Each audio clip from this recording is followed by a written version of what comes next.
சேலம் அம்மாப்பேட்டையில அன்னை தெரசா மனிதநேய அறக்கட்டளை யாரோ நடத்துறாங்க. அதுல ஒருத்தர் போலி ஐபிஎஸ் அதிகாரியாக வேஷம் போட்டு அங்கே ஒருவர் நின்று கொண்டிருக்கிறார். அருமை சொந்தங்களே, அந்த கூட்டத்துக்கு போய் இங்க போட்டோ இருக்குது பாருங்க. அந்த கூட்டத்துக்கு போய் இவருடைய வேலை என்ன? இது போன்ற பிபிஜி கோல்டு பிரைவேட் லிமிடெட் அப்படிங்கிற கம்பெனியை போய் ரிப்பன் கட்டி ஓபன் பண்றது, அந்த நிறுவனத்தினுடைய தலைவர்கள் யார் இருக்கிறாங்க அவர்களோடு சேர்ந்து புகைப்படம் எடுத்துக் கொள்வது. அப்ப மக்களுக்கு என்ன ஆசை வரும்? பரவாயில்லை, நம்ம கஷ்டப்பட்டு சம்பாதிச்சிருக்கிறோம், உழைச்சிருக்கிறோம், அப்ப நாம ஒரு இடத்துல போய் நம்ம பணத்தை போட்டா இரட்டிப்பு செய்கின்றோம் சொல்றாங்க. சேலம் மாநகரத்தில் மட்டுமே கிட்டத்தட்ட 500 கோடி ரூபாய்க்கு மேல இந்த ராஜேந்திரன் அங்க போய் கூட நிற்கிறார் என்கின்ற ஒரே காரணத்திற்காக, அவருடைய ஆதரவை பெற்றிருக்கின்றார்கள் என்கின்ற ஒரே காரணத்திற்காக இந்த மாநகரத்தில் மட்டுமே 500 கோடி ரூபாய் மக்கள் இழந்து நடுத்தர குடும்பத்தில் இருக்கவங்க இன்னைக்கு வீதிக்கு வந்திருக்கின்றார்கள். அருமை சொந்தங்கள், ஆனால் அருமை சொந்தங்களை நாம் தெளிவாக புரிந்து கொள்ள வேண்டும். 10 ஆண்டு காலமாக இங்கே எம்எல்ஏவாக இருக்கக்கூடியவர், இதே தொகுதியில கடந்த 5 ஆண்டு காலமாக சுற்றுலாத்துறை அமைச்சராக இருக்கக்கூடியவர், சேலத்துக்கு என்ன கொண்டு வந்தார்னா ஒரு படத்துல வடிவேல ஜோப்புல கையை விட்டு ஒண்ணுமே இல்லை அப்படிங்கிற மாதிரி எதுவும் செய்யாம ஒரு அமைச்சர் இங்கே சுட்டிக் கொண்டிருக்கிறார்கள். அருமை சொந்தங்களே, அது மட்டும் இல்லை, இன்னொன்று நன்றாக புரிந்து கொள்ளுவோம். சேலம் மாநகராட்சியில சேலம் நகரில் இருக்கக்கூடிய நம்முடைய கிறிஸ்தவ இஸ்லாமிய சொந்தங்கள் ஒரு விஷயத்தை நல்லா புரிஞ்சுக்கணும். ஐயா, இன்னைக்கு நீங்க பாரதிய ஜனதா கட்சியின் மீது கோபம் இருக்கு, அதனால நான் அதிமுக ஓட்டு போட மாட்டேன், பாட்டாளி மக்கள் கட்சிக்கு ஓட்டு போட மாட்டேன், பாரதிய ஜனதா கட்சி ஏதோ தப்பு பண்ணுச்சு. அருமை சொந்தங்களே, உங்களுக்கு தெரியும், பாரதிய ஜனதா கட்சியை பொறுத்தவரை பாரதத்தை முன்னிறுத்தி ஆட்சியில் இருக்கக்கூடிய ஒரு கட்சி. நாம் எப்பொழுதும் சாதி மதம் நிறம் பார்த்தது கிடையாது. இந்தியா முன்னேற வேண்டும் என்கின்ற ஒற்றை கருத்தில் மட்டும்தான் நம்முடைய ஆட்சியில அதிகாரத்தில் அமர்ந்திருக்கின்றோம். இன்னைக்கு நீங்க சேலத்தில் இருக்கக்கூடிய இஸ்லாமிய சொந்தங்கள், நான் நெஞ்ச தொட்டு உங்களை கேட்கிறேன், ஐயா, உங்க பகுதியில் நீங்க திமுகவுக்கு தொடர்ந்து ஓட்டு போடுறீங்களே, உங்களுடைய வாழ்க்கை தரம் உயர்ந்திருக்கான்னு நீங்க பாருங்க. இன்னைக்கும் இந்தியாவில் ஹஜ் பயணிகளுக்கு அதிகமான மானியம் யாரு கொடுக்கிறாங்கன்னா மத்தியில் இருக்கக்கூடிய பாரதிய ஜனதா கட்சி. இஸ்லாமிய மாணவர்களுக்கு யாரு கடந்த 10 ஆண்டுகள் அதிக ஸ்காலர்ஷிப் கொடுத்திருக்காங்கன்னா அதுவும் பாரதிய ஜனதா கட்சி மத்தியில். அருமை சொந்தங்களே, வெறுப்பை உங்கள் மேல திராவிட முன்னேற்ற கழகம் அதை ஊட்டி வளர்த்து நாங்க ஓட்டு போட மாட்டோம் என்று உங்களை மூளை செலவை செய்து இன்னைக்கு எங்கே கொண்டு வந்து நம்முடைய இஸ்லாமிய சொந்தங்களை நிறுத்தி இருக்கின்றார்கள் என்று பாருங்கள். அவர்கள் வசிக்கக்கூடிய பகுதி ரோடு கூட போட மாட்டான். கேட்டா திமுக பொறுத்த வரைக்கும் அந்த இடத்துக்கும் போக மாட்டான். நமக்கு அவங்க தான் ஓட்டு போட போறாங்க, எதற்காக அவர்களுக்கு வேலை செய்யும். இந்த முறை என்னுடைய சாக்கடை எல்லாம் ஒரு திறந்த சாக்கடையாக இருக்கக்கூடிய பகுதி தான் இங்க இருக்கக்கூடிய இஸ்லாமியர்களுடைய பகுதி. அதனால் அன்பு சொந்தங்களே, உங்களுடைய அன்போடு நான் கேட்டுக்கொள்கின்றேன், உங்களுக்கு பணி செய்ய வேண்டும் என்பதற்காக 2 அற்புதமான வேட்பாளர்கள் உங்கள் முன்னால் நின்று கொண்டிருக்கின்றார்கள். சேலம் வடக்குல மாம்பழச்சலத்தில் அண்ணன் சதாசிவம் அவர்கள், சேலம் தெற்கில இரட்டில் அண்ணன் வினோத் அவர்கள். அதனால் தயவு செய்து உங்கள் வளர்ச்சிக்காக யோசித்து இந்த முறை நீங்க ஓட்டு போடுங்க, வளர்ச்சிக்காக எங்களோடு நில்லுங்கள். அருமை சொந்தங்களே, தாய்மார்களே, இன்னைக்கு தாய்மார்கள் ஒரு நிமிஷம் நீங்க யோசிச்சு பார்க்கணும். கடந்த 5 ஆண்டு காலத்துல நடந்திருக்கக்கூடிய பாலியல் வன்கொடுமை தமிழகத்தினுடைய அரசியல் சரித்திரத்துல ஒரு 5 ஆண்டு காலத்தில் எப்போது நடந்திருக்காங்க நீங்க பாருங்க. பெண்களுக்கு எதிரான கற்பழிப்பு வழக்கு பதிவு செய்யப்பட்டது மட்டுமே தமிழகத்தில் கடந்த 5 ஆண்டுகள்ல 2080 வழக்குகள் பதிவு செய்யப்பட்டிருக்கிறது. ஐயா, 2080 கற்பழிப்பு பார்க்காதீங்க, 2080 குடும்பம் நாசப்படுத்தப்பட்டிருக்கிறது. படுகொலைகள் மட்டுமே தமிழகத்தில் கடந்த 5 ஆண்டுகள்ல 8008 படுகொலைகள் நடந்திருக்கிறது. 8008, ஒரு நிமிஷம் நான் சொன்னதை மட்டும் நீங்க கண்ண முடிவு கேட்கணும். 8008 கொலைனா ஒரு நாளைக்கு தமிழகத்தில் 5 படுகொலை நடந்திருக்கிறது. ஐயா, தமிழகத்தில் 2080 கற்பழிப்புனா ஒரு நாளைக்கு ஒரு கற்பழிப்பு வழக்குக்கு மேல தமிழ்நாட்டில் நடந்திருக்கு. இதெல்லாம் தமிழ்நாட்டில் கூட்டு பாலியல் வன்கொடுமை முதலா கேட்கிறோம், கேங் ரேப். இந்த மாநிலத்தில் அது போன்ற வார்த்தையெல்லாம் நாம் கேட்டதே கிடையாது. திராவிட முன்னேற்ற கழகம் ஆட்சிக்கு வந்த பிறகுதான் கூட்டு பாலியல் வன்கொடுமை என்கின்ற வார்த்தையை பத்திரிகையில பார்க்கிறோம். அருமை சொந்தங்களை, இன்னைக்கு இதே காவல்துறை நண்பர்கள், இதற்கு முன்பு ஸ்காட்லாந்து யார்டுக்கு இணையாக பணி செய்யக்கூடிய காவல்துறை நண்பர்களை இன்னைக்கு எங்கே கொண்டு வந்து திராவிட முன்னேற்ற கழகம் நிறுத்தி இருக்கின்றார்கள் பாருங்கள். அவங்க கையெல்லாம் கட்டி போட்டு அரசியல் காரணத்திற்காக எந்த அதிகாரத்தையும் கொடுக்காம இந்த காவல்துறையினுடைய மாண்பை குலைத்து திராவிட முன்னேற்ற கழகம் 5 ஆண்டு காலமாக ஆட்சி நடத்தியிருக்கின்றார். நம் மாற்றம் என்று சொல்வது மே 4ஆம் தேதிக்கு பிறகு இதே காவல்துறை நண்பர்கள் தான் சட்டம் ஒழுங்கு சரி செய்யணும். நம்ம புதுசா நம்ம வெளியிருந்து யாரையும் கூட்டு வர போறது இல்லை. அவர்களுக்கு அரசியல் அதிகாரம், அவர்களுக்கு பணி செய்வதற்கு ஒரு வசதி, உள்ளூர் இருக்கக்கூடிய அமைச்சர்கள் இன்னைக்கு காவல்துறையை கொத்தடிமைகள் போல் நடத்தி கொண்டிருக்கிறார்கள். அதனால பிரச்சனை யாருக்கு நடக்குதுனாங்க, உங்களுடைய குழந்தைகளுக்கு பிரச்சனை, உங்களுக்கு பிரச்சனை. ரோட்டில் நடந்து சென்றாலும் கூட பாதுகாப்பு இல்லாத ஒரு சூழ்நிலையை திராவிட முன்னேற்ற கழகத்தினுடைய அரசு உங்களுக்கு உருவாக்கி இருக்கின்றார். அருமை சொந்தங்களே, சட்டம் ஒழுங்குக்காக மட்டும் நீங்க ஆட்சியை மாத்தி. அதான் நான் சொன்னங்க ஐயா, போன வாரம் டிஜிபியை மாத்தினாங்க, 2 நாளைக்கு முன்னாடி தலைமைச் செயலரை மாத்தினாங்க, ஏப்ரல் 23ஆம் தேதி நீங்க சிஎம் மாத்திருங்கன்னு அன்போடு கேட்கிறேன். அருமை சொந்தங்களே, நம்முடைய முதலமைச்சர் ஸ்டாலினை பொறுத்தவரை ஒரு பொய்யை சொல்றார். தேர்தல் ஆணையம் தமிழ்நாட்டினுடைய டிஜிபியை மாத்திட்டாங்க. ஐயா, நம்ம டிஜிபி எல்லாம் மாத்தல, நாம டிஜிபியை போட்டிருக்கிறோம். ஏன்னா தமிழ்நாடு அரசு கடந்த 8 மாத காலமாக தமிழ்நாட்டுக்கு ஒரு டிஜிபியை போடல. காவல்துறை அதிகாரிகள் கேளுங்க, இந்தியாவில் எங்கேயாவது 8 மாத காலம் காவல்துறைக்கு பொறுப்பு டிஜிபின்னு போட்டு பார்த்திருக்கிறீங்களா? முதலமைச்சர் அவர்களே, காவல்துறைக்கு பொறுப்பு டிஜிபி போடுறீங்க, ஏன் தமிழ்நாட்டுக்கு பொறுப்பு முதலமைச்சர் போடாம இருக்கிறீங்க? உங்களால செய்ய முடியலையே, உங்களால வேலையை செய்ய முடியலையே. உங்கள் இரும்பு கரம் துருப்பிடித்து விட்டது அல்லவா? நீங்களும் விடுமுறையில போயிட்டு ஒரு பொறுப்பு முதலமைச்சர் போட்டிருக்கலாமே. ஆனா நீங்கெல்லாம் பதவியில் இருக்கணும், பொறுப்பு அமைச்சர் கிடையாது, அமைச்சரும் பதவியில் இருக்கணும். ஆனா இவ்வளவு பெரிய காவல்துறை 2 லட்சம் பேருக்கு மேல வேலை பார்க்கறாங்க. அவர்களுக்கு உங்களுக்கு பிடிச்சவங்களை டிஜிபி ஆக்க முடியல. நீங்க சொல்றதெல்லாம் கேட்கிறவங்களை டிஜிபி ஆக்க முடியவில்லை என்ற ஒரே காரணத்திற்காக 8 மாத காலமாக பொறுப்பு டிஜிபி எப்படிங்க சட்டம் ஒழுங்கு விளங்கும்? இதுல ஆச்சரியம் என்னன்னா, பொறுப்பு டிஜிபி டிசம்பர்ல லீவுக்கு போறார். அந்த கவர்மெண்ட் ஆர்டர் பார்க்கணும், இன்சார்ஜ் டு இன்சார்ஜ் டிஜிபி. இந்த வெக்கங்கடல் எங்கேயாச்சும் பார்த்திருக்கீங்களா? பொறுப்பு டிஜிபிக்கு பொறுப்பு டிஜிபி, பொறுப்பு டிஜிபிக்கு பொறுப்பு டிஜிபி 1 மாசம் ஒருத்தர் இருந்தார். இவர் மெடிக்கல் லீவ்ல வந்த பிறகு பொறுப்பு டிஜிபிக்கு பொறுப்பு டிஜிபியை மாத்திட்டு பொறுப்பு டிஜிபி பொறுப்பேற்றார். இன்னைக்கு தேர்தல் ஆணையம் என்ன பண்ணிருக்காங்க? யாரும் வேண்டாம், எல்லாம் கிளம்புகிறாங்க, நாங்க டிஜிபியை போடுறோம். ஆனால் ஸ்டாலின் அவர்களே, பொய் சொல்லாதீங்க. பத்திரிகை நண்பர்கள்ட்ட தமிழகத்திற்கு தேர்தல் ஆணையம் டிஜிபியை போட்டிருக்காங்கன்னு சொல்லுங்க. அருமை சொந்தங்களே, அடுத்து சீஃப் செக்ரட்டரியை மாத்திட்டாங்க. ஐயா, இந்த வேட்புமனு தாக்கல் அன்னைக்கு பார்த்தோம், இடைப்பாடியில அங்க திராவிட முன்னேற்ற கழகத்தினுடைய வேட்பாளர் போட்டிடுறாங்க. அவருக்கு மாற்று வேட்பாளர் யார்? அவருடைய மனைவி. வேட்பாளர் கையில் தைக்க போட்டாருன்னா மனைவியினுடைய பக்கத்துல இவர் கையெழுத்து போட்டிருந்தாங்க. மனைவி வேட்பாளர் பக்கத்துல கையெழுத்து போட்டாங்க. இது ஒன்றும் புதுசு இல்லைங்க ஐயா. இந்தி அழைக்கிறேன் பெயிண்ட் டப்பாவை தூக்கிட்டு போய் இங்கிலீஷ் அழைச்ச கூட்டம் தான். கையெழுத்து எங்க போடுறது கூட தெரியாம மாத்தி போட்டு 2 குரூப் வேட்புமனு கொண்டு வந்து கொடுக்கிறான். அதை நியாயப்படி நிராகரிச்சிருக்கணும், நிராகரிக்கல. சேப்பாக்கில் உதயநிதி ஸ்டாலினுடைய வேட்புமனுல அவருடைய முதலீடுகள் எங்க இருக்குன்னே சொல்லல. அதன் பிறகு ஸ்கூட்டரில் வாங்கி எழுதுறாங்க. தமிழகத்தில் கிட்டத்தட்ட 20 தொகுதியில திராவிட முன்னேற்ற கழகத்தினுடைய யாரெல்லாம் வேட்புமனு கொடுத்தாங்களோ நிராகரிக்கப்பட்டிருக்க வேண்டும். அப்ப தேர்தல் ஆணையம் இதெல்லாம் பார்த்துக்கிட்டு தலைமைச் செயலரை மாத்தாம இருப்பாங்களா?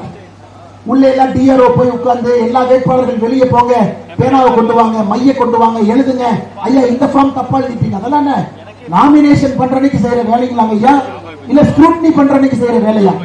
இதையெல்லாம் பார்த்து விட்டு தேர்தல் ஆணையம் தமிழகத்தினுடைய தலைமைச் செயலாளரை மாற்றி நேர்மையாக தேர்தல் நடத்துங்க. இதுல ஆச்சரியம் என்ன, அந்த பம்பே வேண்டாம் டேவிட்சன் தேவாசீர்வாதம் ஒருத்தர் இருந்தார், ஏடிஜிபி ரொம்ப நாளா இருந்தார். என்னை விட்டுருங்க சாமி, யாரு வந்தால் எனக்கு பிரச்சனை, நான் மெடிக்கல் லீவ்ல போறேன், இந்த பஞ்சாயத்துல மெடிக்கல் லீவ் கொடுத்து அவர் கிளம்பிட்டார். எதற்காக இதை சொல்லுகிறேன் என்றால், ஐயா, காவல்துறை இன்னைக்கு தலையில்லாத பாம்பாக இருக்கிறது. ஒரு காவல்துறையில நல்ல தலை இருக்கணும், அப்பதான் அந்த பாம்பு வளைஞ்சு நெளிஞ்சு சரியா போக முடியும். இன்னைக்கு காவல்துறைக்கு நல்ல தலைமையை கொடுத்து, நெஞ்சுரத்தை கொடுத்து, ஐயா எடுக்குங்க ஐயா, உங்களுக்கு லாட்டி எடுக்குங்க ஐயா, துப்பாக்கி எல்லாம் கொடுத்திருக்கிறோம். இத்தனை ரவுடிகள் எல்லாம் தமிழ்நாட்டில் திருவதற்கா?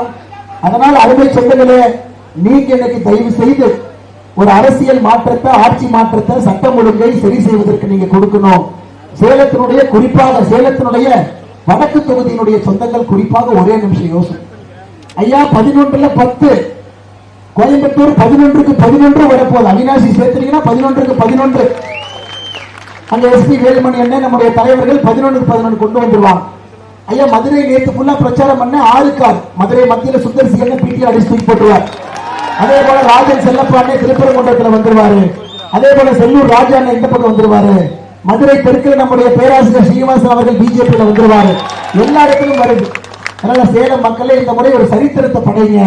முழுவதுமாக அண்ணன் எடப்பாடி அவர்களுக்கு முழு சாவியை கொடுத்து சென்னைக்கு அனுப்பிடுங்க, முழு சாவியை கொடுங்க. 11க்கு 11, குறிப்பாக சேலம் வடக்குல நீங்களது முறை அண்ணன் சதாசிவம் அவர்களுக்கு மாம்பழ சின்னத்தை உங்களுடைய ஆசீர்வாதத்தை கொடுக்க வேண்டும் என்று கேட்டு, அடுத்து மிக மிக முக்கியமானது, ஐயா, சேலத்தை பொறுத்தவரை இது ஒரு பாரம்பரிய நகரம், சாதாரண நகரம் இல்லைங்க. இன்னைக்கு நம்முடைய நோக்கம் எல்லாம் சேலத்தை இன்னும் அடுத்த கட்டம் எடுத்துட்டு போகணும். அண்ணன் எடப்பாடி அவர்கள் இதுல பேசினார். பாரத பிரதமரை வைத்துக் கொண்டு முதல் கூட்டத்தில் பேசினாங்க. ஐயா, நம்ம ஆட்சியில் இருக்கும் பொழுது நடந்தாய்வாலை காவேரிக்கு 11,840 கோடி ரூபாய் நிதி ஒதுக்கணும். நீங்க தான் ஒதுக்குனீங்க டெல்லியில் இருந்து. ஆனா திராவிட முன்னேற்ற கழகம் இந்த ஆட்சி இது அப்படியே நிறுத்தி வச்சிருக்கிறாங்க. காவிரி குண்டாறு இணைப்பு திட்டத்தை நிறுத்தி வச்சிருக்கிறாங்க. ஐயா, திருமணி முத்தாறு காவேரி இணைப்பை நிறுத்தி வச்சிருக்கிறாங்க. குறிப்பாக சேலம் நகரத்துக்குள்ள போகக்கூடிய திருமணி முத்தாறு எப்படிங்க ஐயா போகுது? குப்பை கூலமாக எல்லாம் சேர்ந்து போகுது. இதையெல்லாம் சரி செய்ய வேண்டும் என்றால் விவசாயம் தெரிந்தவர் ஒருவர் முதலமைச்சராக இந்த நாற்காலியில் அமரும். எந்த மாற்று கருத்து? இன்னைக்கு திமுக காரங்க சொல்றாங்க, எங்க தலைவருக்கு தான் விவசாயம் தெரியும், உங்களுக்கு மட்டுமா தெரியும், நாங்களும் விவசாயம் பார்க்கிறோம். ஐயா, விவசாயம் பார்ப்பது என்பது ஒரு பஞ்ச வச்சு பொங்கல் வைப்பது விவசாயம் பார்க்கறது இல்லைங்க. டெல்டா பகுதியில முதலமைச்சருடைய செருப்புல சேறு பட்டுவிடக் கூடாது என்பதற்காக கான்கிரீட் ரோடு போட்டு கூட்டிக் கொண்டு போவது விவசாயம். அது எல்லாவற்றையும் தாண்டி முதலமைச்சர் முன்னாடி இன்னைக்கு சொல்றேன், நீங்க ஒரு காங்கேயம் காராம் பசுவை கொண்டு போய் கரகர பசுவை கொண்டு நிறுத்தினீங்கன்னா சுத்தி சுத்தி 2 டைம் வருவார். ஏன்னா 2 டைம் சுத்தி சுத்தி வர்றீங்கன்னா கேட்பாரு, இல்ல தம்பி, மாட்டினுடைய பால் காம்பில் இருந்தவர் தான் கொம்பில் இருந்தவர் தான் டவுட் ஆயிடுச்சுப்பார். இவர் எப்படி விவசாயத்திற்கு நம்மோடு இருப்பார்? இவர் எப்படி விவசாய பிரச்சனை சரி செய்வார்? இவர் எப்படி நீராதாரங்களை மேம்படுத்துவார்? அருமை சொந்தங்களே, இந்த முறை டாக்டர் அன்புமணி ராமதாசன் உங்களுக்கு தெரியும், தமிழகத்தில் இன்னைக்கு ஒரு அற்புதமான அரசியல் தலைவர், நிறைய படித்தவர். சுற்றுச்சூழலை பற்றி அவரை பற்றி பேசுவதற்கு இன்னைக்கு தமிழக அரசியல் யாரும் கிடையாது. அவருடைய நாலேஜ் வேற லெவலுக்கு. பலமுறை அவனோட உட்காரும் பொழுது அவ்வளவு டீப்பா சுற்றுச்சூழலை பற்றி பெரிய ஒரு கனவு வச்சிருக்கிறான். தமிழ்நாடு முழுவதும் பாருங்க, புது பஸ் ஸ்டாண்டை கொண்டு போய் குளத்துக்குள்ள கட்டி வச்சிருப்பான். தமிழ்நாடு முழுவதும் நீர் ஆதாரங்களை திராவிட முன்னேற்ற கழகம் அழித்து வைத்திருக்கு. ஏன்னா அதைத்தான் பட்டா இல்லாம கேப்சர் பண்ண முடியல. பட்டா இல்லாம ராசிபுரத்துல போய் பாருங்க, ஒரு பஸ் ஸ்டாண்டை கொண்டு 8 கிலோமீட்டர் தள்ளி கட்டுறாங்க. எதுக்கு 8 கிலோமீட்டர் தள்ளி கட்டுறீங்கன்னா, அங்க யாரோ ஒருத்தர் ரியல் எஸ்டேட் கம்பெனி நடத்துறவங்க, படையப்பா ரியல் எஸ்டேட் சேலத்துக்காரங்க KN நேருவோட சம்பந்தம் பண்ணி இருக்கிறாங்க. அவங்க லேண்டை வாங்கிட்டு 8 ஏக்கரை தானமா கொடுத்தாங்களாமா. ஏன்னா திமுக காரன் ஒரு பைசா கூட நீ தானமா கொடுக்க மாட்டேன், என்னடா 8 ஏக்கர் கொடுக்குறேன்னா, அந்த 8 ஏக்கர்ல பஸ் ஸ்டாண்ட் வந்துட்டா 1 ஏக்கர் 50 கோடிக்கு ஏறிடுங்க ஐயா, எங்களுக்கு லாபம் தான். அதனால அருமை சொந்தங்களே, எதற்காக உங்களுக்கு இதை சொல்லுகின்றேன் என்றால், திராவிட முன்னேற்ற கழகத்தை பொறுத்தவரை கோபாலபுரத்தில் ஆரம்பித்து உள்ளூர் பஸ் ஸ்டாண்ட் வரைக்கும் எல்லாத்திலையும் கமிஷன் வாங்கக்கூடிய கட்சியாக மாறி இருக்கின்றார். அதை தாண்டி இன்னைக்கு அண்ணன் எடப்பாடி பழனிசாமி அவர்களை பற்றி கடந்த ஒரு வாரமா நானும் பார்த்துக்கிட்டு இருக்கிறேன். உதயநிதி ஸ்டாலினுடைய வார்த்தை கொஞ்சம் சரியாக இல்லை, மிக மோசமான வார்த்தை மட்டும் பேசிட்டு இருக்காரு. உதயநிதி ஸ்டாலின் நம்ம சொல்லணும், அருமை சகோதரரே, நீங்க டைப்பர் போட்டிருந்த பொழுது அண்ணன் எடப்பாடி அவர்கள் MLA என்பதை மறந்துவிடக்கூடாது. அதனால வாய் இருக்குது, என்ன வேணாலும் பேசுவது என்பதற்காக இன்னைக்கு திராவிட முன்னேற்ற கழகம் தன்னுடைய தொடர்ந்து இதை பேசிக் கொண்டிருக்கிறார்கள். அரசியல நாகரீகமான கருத்து வைக்கலாம், எதிர்க்கலாம், தவறில்லை. ஜனநாயகம்னா 4 பேர் எதிர்க்கத்தாங்க செய்யணும், அது கருத்தை வைங்க. அதற்காக மிக மிக ஆபாசமாக கடந்த ஒரு வார காலமாக இந்த அரசியல் பேச்சு என்பது என்ன செய்கின்றோம் என்பதை தாண்டி ஆபாசத்துக்குள்ள போய் நிற்குது. ஆனால் அருமை சொந்தங்களே, உங்களுக்கு எல்லாம் என்னுடைய அன்பான வேண்டுகோள், ஒரு மாற்றத்திற்காக நீங்க நிக்கணும், சட்டம் ஒழுங்கு சரி செய்யணும். அடுத்து அண்ணன் கீழே இருந்து கேட்டார், அண்ணன் கஞ்சா பத்தி என்னென்ன இப்படி சொல்றீங்களாங்களே. அருமை சொந்தங்களே, திமுக ஆட்சியில் இருக்கும் வரை தமிழகத்தில் கஞ்சாவை ஒழிக்கவே முடியாது. ஏன் நீங்க கேளுங்க, கஞ்சா விற்கிறவன் பெரும்பாலும் பல பேர் திமுக பொறுப்பில் இருக்கிறாங்க. ஐயா, சாதிக் பாஷா சாதாரண criminal, international criminal, Dravida Munnetra கழகத்தினுடைய அயலகண்ணில பொறுப்பில் இருக்கக்கூடிய நபர். இன்னைக்கு தமிழ்நாட்டில் காவல்துறை எவ்வளவு கஞ்சா பிடிச்சிருக்கிறாங்க? 5 ஆண்டுகள்ல பிடிப்பட்ட கஞ்சா 65,518 கிலோ, ரொம்ப குறைவு. ஒரு நாளைக்கு 20 கிலோ, 65,518 கிலோ, ஒண்ணுமே இல்லை. இன்னைக்கு அதனால நமக்கு தெரியும், எங்கே பள்ளி கல்லூரி எல்லாம் இருக்கோ அந்த முனையில யாரோ ஒருத்தர் கஞ்சா வித்துக்கிட்டு இருக்கிறாங்க. அதனால்தான் நம்முடைய வருங்கால முதலமைச்சர் எடப்பாடி பழனிசாமி அவர்கள் சொல்லியிருக்கிறாங்க, ஆட்சிக்கு வந்த பிறகு ஆன்டி கஞ்சா டாஸ்க் போர்ஸ் நேரடியாக முதலமைச்சருடைய கட்டுப்பாட்டுக்கு கீழே நாங்கள் கொண்டு வருகின்றோம், 100 நாள் ஒரு மாற்றத்தை கொடுக்கின்றோம் என்று சொல்லியிருக்கிறார். அது மட்டும் இல்லை, அருமை சொந்தங்களே, இன்னைக்கு திமுக காரங்களுக்கு இதை சொல்லணும். அதனால தயவு செஞ்சு நான் சொல்றதை கேட்டு திமுக காரங்க யாராவது கிடுகிட்டு கீழே உளுந்துடாதீங்க. இதை கேட்கிறவங்க கொஞ்சம் ஏதாச்சும் ஒரு குச்சி கிச்சி பிடிச்சி பத்திரமா நில்லுங்க. ஏன்னா அவங்க அடிக்கடி சொல்றது என்னன்னா, பாரதிய ஜனதா கட்சி தமிழ்நாட்டுக்கு எதுவுமே செய்யல. பாரதிய ஜனதா கட்சி உள்ள வந்துடக்கூடாது. நேற்று பார்த்தா ஒரு ரிட்டையர்ட் நீதிபதி அவர் ஒரு மீட்டிங் போடுறாரு, பக்கத்துல யாராவது 4 பேர் உட்கார்ந்துருக்காங்க. என்னையா மீட்டிங் போடுறீங்கன்னா, ஜீரோ பிஜேபி எங்கேயும் வந்துடக்கூடாது, பிஜேபியோடு கூட்டணியில் இருக்கிறனால அனைத்து இந்திய அண்ணா திராவிட முன்னேற்ற கழகத்தை திட்டுறாங்க, பாட்டாளி மக்கள் கட்சி திட்டிட்டு இருக்கிறாங்க. அருமை சொந்தங்களை நாம் புரிந்து கொள்ள வேண்டும், பாரதிய ஜனதா கட்சி ஏன் தமிழ்நாட்டுக்குள்ள வரக்கூடாது? நீங்களே சொல்லுங்க. குடும்ப ஆட்சியை ஒழிக்கணும், ஊழல் இல்லாத தமிழகத்தை கொண்டு வரணும், தேசியத்தை இங்கே கொண்டு வரணும். அதற்காக நாம் எல்லாம் ஒன்றாக இணைந்து நிற்கின்றோம். தமிழகத்திற்கு குறிப்பாக நான் இன்னைக்கு சேலத்துக்கு மட்டும் சொல்றேன். சேலத்துக்கு மட்டுமே நம்ம கொடுக்கக்கூடிய திட்டங்களை நீங்க பாருங்க. உடான் திட்டத்தின் கீழ் சேலம் விமான நிலையத்துடைய மறுசீரமைப்பு 109 கோடி. சேலம் விமான நிலையத்துடைய விரிவாக்க திட்டத்திற்கு முதற்கட்ட பணிகளுக்காக 177 ஏக்கர் எடுத்து அதன் பிறகு 140 ஏக்கர் வேண்டும். முழுமையாக அந்த 460 ஏக்கருக்கான பணத்தை மத்திய அரசே கொடுக்க போறாங்க. இன்னும் மாநில அரசு எடுத்து கொடுக்கல. அதன் பிறகு சேலம் விமான நிலையம் இன்னும் விஸ்தாரமாகும். இன்னைக்கு நம்முடைய அமிர்த் பாரத் திட்டத்துல சேலம் ரயில்வே சந்திப்பினுடைய மறுசீரமைப்புக்கு 36 கோடி ரூபாய் ஒதுக்கப்பட்டிருக்கிறது. சேலம் மேக்னசைட் சந்திப்பு ஓமலூர் இரட்டை ரயில் பாதை திட்டம் 115 கோடி. சேலத்தினுடைய ஸ்மார்ட் சிட்டி திட்டம் 490 கோடி. அமிர்த் சேலத்துக்காக 1420 கோடி. ஜல்ஜீவன் திட்டத்தில் சேலம் மாவட்டத்தில் மட்டுமே 5,74,316 வீடுகளுக்கு குழாய் மூலமாக குடிநீர். சேலம் மாவட்டத்தில் மட்டுமே மக்கள் மருந்தகம் 80% குறைவான விலையில தரமான மருந்து 60 மக்கள் மருந்தகங்கள் ஒரு மாவட்டத்தில். பிரதமருடைய உஜ்வாலா திட்டத்தில் 2,07,677 பயணிகளுக்கு இலவச எரிவாயு சிலிண்டர். MSME கடன் சேலத்துக்கு மட்டுமே சிறு குறு நிறுவனங்கள் நடத்தக்கூடியவர்களுக்கு 9,499 கோடி. பிரதமருடைய முத்ரா கடன் சேலத்துக்கு மட்டுமே 11,865 கோடி. பிரதமருடைய 6,000 ரூபாய் வருடத்துக்கு கொடுக்கக்கூடிய கிசான் திட்டத்தில் 1,18,000 விவசாயிகளுக்கு 6,000 ரூபாய் வருதுங்க. அதே போல சேலத்தில் மட்டுமே கிராமப்புறத்தில் 17,085 மோடி வீடு, நகர்ப்புறத்தில் 23,000 மோடி வீடு. பயிர் காப்பீட்டு திட்டத்தில் 63,000 விவசாயிகளோட 2,000 ஏக்கர் நம்ம கவர் பண்ணியிருக்கிறோம். ஆயுஷ்மான் பாரத் மட்டுமே 5 லட்சம் ரூபாய் மருத்துவத்தை 3 லட்சம் பேர் சேலத்தில் பயன்படுத்தி இருக்கிறார். அதனால முதலமைச்சர் அவர்களே, கண் இருக்குதா இல்ல கூட ஆயிடுச்சுங்களா, இதெல்லாம் கொஞ்சம் உங்களோட ஆபீஸ்ல ஒரு லிஸ்ட வாங்கி படிங்க. தமிழகத்திற்கு எவ்வளவு கொடுத்திருக்கின்றோம், ஒரு மாவட்டத்துக்கு எவ்வளவு கொடுத்திருக்கின்றோம் என்று அண்ணன் எடப்பாடி பழனிசாமி அவர்கள் முதலமைச்சராக பொறுப்பேற்ற பிறகு சிந்தாம சிதறாம இத்தனை பணமும் உங்களுக்கு வரத்தான் போகுது. அவர்களோடு இணைந்து மத்திய அரசு துணை இருக்கும். உங்களுக்கு தெரியும் அருமை சொந்தங்களே, ஒரு கை தட்டினா சட்டம் வராது, 2 கை சேர்த்து தட்டினால் மட்டும்தான் சட்டம் வரும் என்று தெரியும். மத்திய அரசும் மாநில அரசும் ஒன்றாக இணைந்து இந்த பணியை செய்தால் மட்டும்தான் இது நடக்கும் என்பது முழுமையாக புரியும். அருமை சொந்தங்களே, எத்தனையோ விஷயம் நம்ம பேசுறாங்க. சுட்டரிக்கின்ற வெயில் நிற்கிறேன். எப்பொழுதுமே வேட்பாளர்கள் தான் வெயில் நிற்பாங்க. ஆனா சேலத்துல பாத்தீங்கன்னா சேலத்தினுடைய வடக்கும் சேலத்தினுடைய தெற்கும் பொதுமக்கள் வெயில் நின்று கேட்கிறோம். எந்த அளவுக்கு அரசியல் மாற்றம் வேண்டும் என்று நினைக்கின்றீர்கள், எந்த அளவுக்கு வேட்பாளரோடு உணர்வோடு நீங்கள் கலந்திருக்கின்றீர்கள், எந்த அளவுக்கு இந்த முறை மாற்றம் நிச்சயம் என்பதை முழுமையாக நீங்கள் புரிந்திருக்கின்றீர்கள் என்பதை நான் அறிந்திருக்கின்றேன். அருமை சொந்தங்களே,